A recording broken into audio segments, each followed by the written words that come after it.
Across the country, and especially in Washington state, a new trend is reshaping residential properties.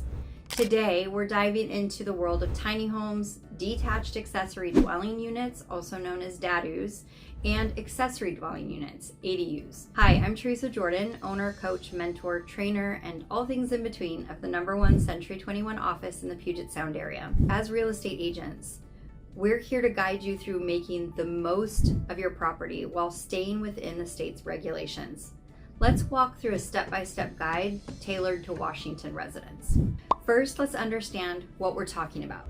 Tiny homes are compact, minimalistic living spaces, sometimes on wheels. DADUs are independent structures like backyard cottages, separate from the main home.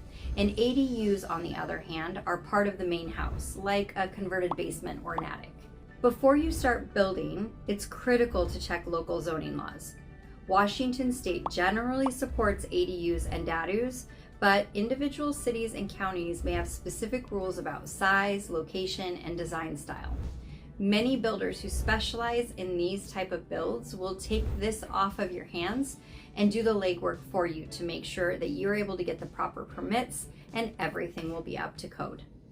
Next, let's assess your property, considering the size of your lot, potential placement, locations, accessing of utilities, and how that new structure will integrate with your existing home all matters. Consulting a local architect or builder experienced in ADUs or DADU projects can be incredibly helpful in this process. Budgeting is key.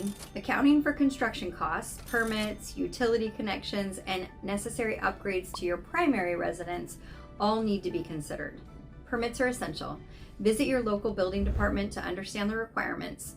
Remember, in many Washington areas, living on the property is a must, whether it's in the main house or a newer unit.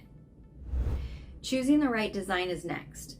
Whether it's a prefab unit or a custom build or a conversion, ensuring its functionality and that it complements the property's aesthetic both enhances the comfort and the value. Utility connection is a critical step. Deciding whether the new dwelling will share utilities with the main house or have separate connections. All of these need to be considered. Some localities require separate metering for ADUs or DADUs, and it's important for you to understand what your county and city require. Consider parking, adding parking spaces. This again can be local regulations and incorporated into your design and budget. After construction, an inspection ensures everything is up to code and that it's safe for living. Finally, deciding whether to rent out the space or use it as a guest house or move in and rent out the main house. These are all decisions that, again, a real estate agent can help you assess what current rental values are and how much you could potentially get for the main house versus the DADU or ADU. Adding a tiny home, ADU, or DADU can be a rewarding venture both personally and financially. By following these steps and adhering to the Washington state guidelines, you can boost your property value and appeal. And remember, when in doubt, consult a professional that is tailored to helping you with your situation.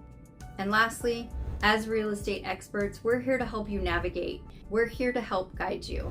If you're interested in learning more about DADUs, ADUs, or tiny homes, we have several connections of builders that specialize all over the Puget Sound region. So reach out and we will be happy to connect you with a real estate agent who is an expert in this.